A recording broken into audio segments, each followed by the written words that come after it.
ইউক্রেনের জাপোরিজিয়া পারমাণবিক বিদ্যুৎ কেন্দ্রে অগ্নিকাণ্ডের ঘটনায় ইউক্রেন ও রাশিয়া একে অপরের বিরুদ্ধে অভিযোগ করেছে। আন্তর্জাতিক আণবিক শক্তি সংস্থা আইএইএ জানিয়েছে, বিদ্যুৎ কেন্দ্রটির কুলিং টাওয়ারে আগুন লাগায় সেখান থেকে গাঢ় কালো ধোঁয়া নির্গত হতে দেখা গেছে।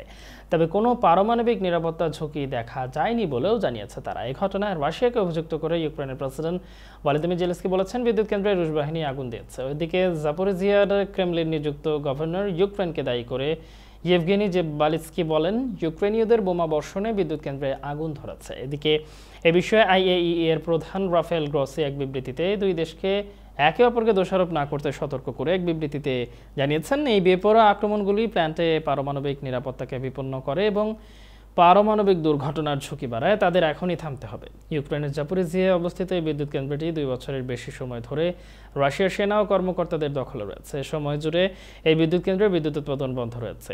এপ্রিল থেকে বন্ধ এই কেন্দ্রের 6টি পারমাণবিক চুল্লি।